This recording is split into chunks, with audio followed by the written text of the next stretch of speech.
अस्सलाम वालेकुम जी आयां नूं वैलकम सब नूं वैलकम जी। असीं अज बनावांगे हलीम। हलीम भी कहंदे ने दलीम भी कहंदे ने, लेकिन इन्हूं खिचड़ा कहना चाहिदा बड़े एहतराम दे नाल प्यार दे नाल।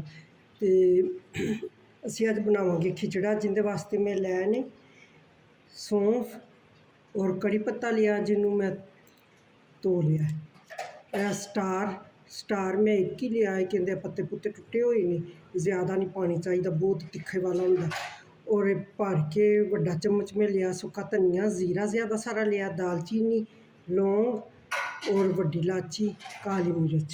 ये साडे मसाले ने, इन्होंने हुण असीं करांगे थोड़ा जिहा फ्राई, तो फिर तुहाडे नाल मिलदे। अच्छा जी, फ्राई कर लैन, हल्का जिहा फ्राई करना, खुशबू बहुत प्यारी आ रही सारे मसाले वाली। तो हम असीं इहनूं करांगे ग्रैंड। अच्छा जी, हुण हलीम दी असीं तैयारी करनी है। मसाला जो कि तुहानूं दिखाया सी कि मैं ग्रैंड कर लिया मसाले सारे नूं। ते हुण पावांगे असीं थोड़ा जिहा तेल पावांगे।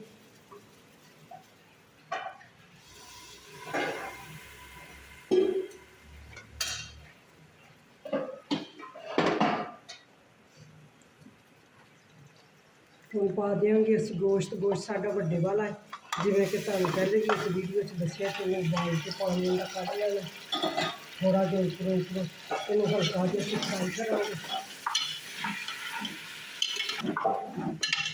ਹਾਂਜੀ, ਗੋਸ਼ਤ ਸਾਡਾ ਹਲਕਾ ਜਿਹਾ ਫਰਾਈ ਕਰ ਲਿਆ ਅਸੀਂ।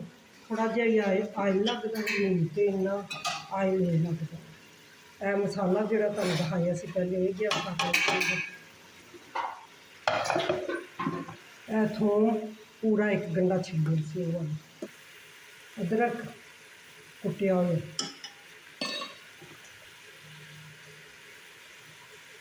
हम पावांगे सुरख मिर्च जी असी हमेशा ही बना के रखनी है हांडी हूड़ी पकाने वास्ते।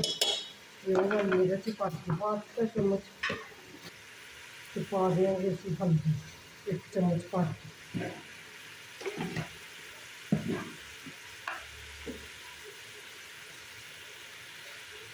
नमक जाएगा।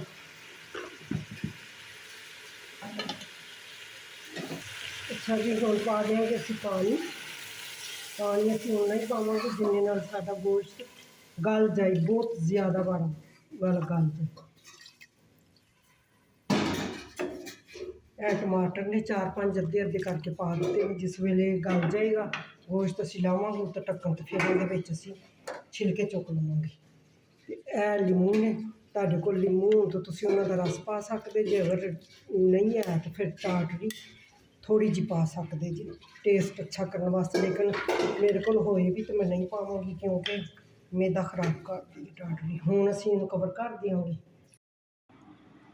अच्छा जी, तो हुण असीं दालां जिहड़ियां ने बाहर ले आए हैं, बाहर वाले चुल्हे ते। हुण इन्हां नूं बनावांगे 6 चीज़ां ने मिला के, दाल चना, दाल मसरां दी दाल, दूसरा दाल माश, दाल चना और चावल। टोटा चावल लैने, चावल अच्छे लैने चाहिए ने। और नाल ही नाल जौं धुले होए ते गंदम, ये तकरीबन 1.5 किलो वजन है। तो ये हुण असीं बाहर पकाउण लगे हैं। तो फिर हुण बाकी चीज़ां जिहड़ियां अंदर ने, जिस तरह कि पहले दस दिता कि गोश्त में अंदर रखिया। तो आ वेखो हुण दाल साडी गल गई, सारी तैयार हो गई है। जो कि इहदे विच पकदियां होइयां 1 चम्मच भर के मैं हल्दी दा पा दिता सी।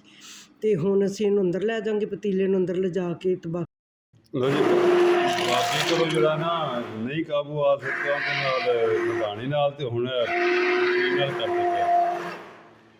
अच्छा जी, गोश्त तुसीं कढ लिया सारा, बिल्कुल फिसिया पिया, बहुत गलिया पिया। इन्हूं असीं मधिए नाल ना कर लांगे रेशे रेशे।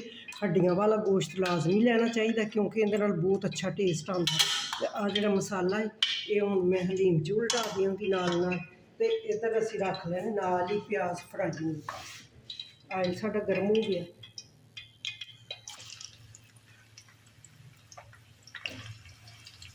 दो बारी करके मैं प्याज फ्राई कर लूँगी।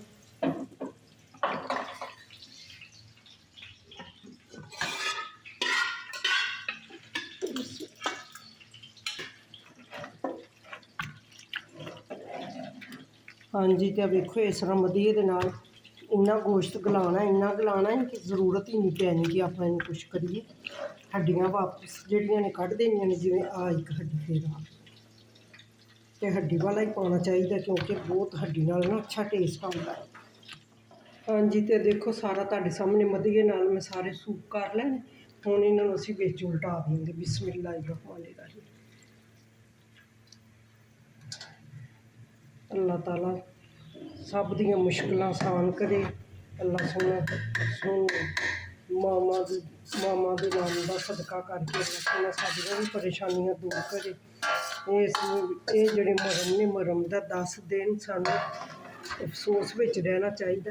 ਜਿਹੜਾ 9-10 ਮੁਹਰਮ ਦੇ ਰੋਜ਼ੇ ਰੱਖਦੇ ਨੇ ਉਹਨਾਂ ਨੂੰ 1000 ਨਮਾਜ਼ਾਂ ਦਾ ਸਵਾਬ, ਜਿਸ ਤਰ੍ਹਾਂ ਕਿ 1000 ਹੱਜ ਦਾ ਸਵਾਬ ਉਹਨਾਂ ਨੂੰ ਅੱਲਾਹ ਤਾਲਾ ਦੇਗਾ ਇੰਸ਼ਾਅੱਲਾ। ਅੱਲਾਹ ਸੋਹਣਾ ਸਭ ਦੀਆਂ ਮੁਸ਼ਕਿਲਾਂ ਆਸਾਨ ਕਰੇ, ਪਰੇਸ਼ਾਨੀਆਂ ਦੂਰ ਕਰੇ। ਤਾਂ ਹੁਣ ਅਸੀਂ ਇਹਨੂੰ ਪਕਾਵਾਂਗੇ। ਅੱਛਾ ਜੀ, ਅਤੇ ਪਿਆਜ਼ ਅਸੀਂ ਵਿੱਚ ਫਰਾਈ ਕਰਕੇ ਕੱਢ ਲੈਣੇ ਆ। ਥੋੜ੍ਹੇ ਜਿਹੇ ਪਿਆਜ਼ ਅਸੀਂ ਇਹਦੇ ਵਿੱਚ ਪਾਵਾਂਗੇ ਅਤੇ ਹਲੀਮ ਮਸਾਲਾ ਸਾਡਾ ਜ਼ਬਰਦਸਤ ਤਿਆਰ ਹੋ ਜਾਏਗਾ।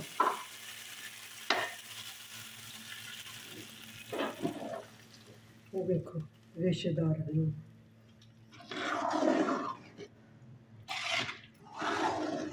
ਇਹ ਬਣਾਇਆ ਦਿਲ ਨਾਲ, ਜਿਸ ਤਰ੍ਹਾਂ ਦਿਲ ਨਾਲ ਘਰ ਦਾ ਇਹਤਮਾਮ ਕਰੀਦਾ, ਇਹ ਵੀ ਉਵੇਂ ਹੀ ਕੀਤਾ ਗਿਆ, ਸ਼ੌਕ ਨਾਲ, ਦਿਲ ਨੇ ਸ਼ੌਕ ਨਾਲ ਬਣਾਇਆ ਗਿਆ। ਅੱਛਾ ਜੀ, ਹਲੀਮ ਸਾਡਾ ਤਿਆਰ ਹੋ ਗਿਆ ਮਾਸ਼ਾਅੱਲਾ। ਹੁਣ ਮੈਂ ਕਰਾਂਗੀ ਇਹਨੂੰ ਡਿਸ਼ ਆਊਟ।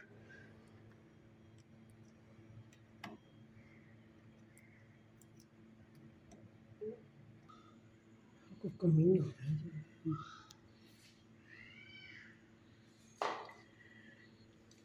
ਅੱਛਾ ਜੀ, ਹਲੀਮ ਅਸੀਂ ਡਿਸ਼ ਆਊਟ ਕਰ ਦਿੱਤਾ। ਸਾਡੀ ਵੀਡੀਓ ਤੁਹਾਨੂੰ ਅਗਰ ਅੱਛੀ ਲੱਗੇ, ਪਸੰਦ ਆਈ ਤਾਂ ਪਲੀਜ਼ ਲਾਈਕ ਕਰਨਾ, ਸ਼ੇਅਰ ਕਰਨਾ, ਸਬਸਕ੍ਰਾਈਬ ਕਰਨਾ ਔਰ ਦੁਆਵਾਂ 'ਚ ਯਾਦ ਰੱਖਣਾ ਸਾਨੂੰ। ਸਾਡੇ ਵੱਲੋਂ ਅੱਲਾ ਹਾਫਿਜ਼।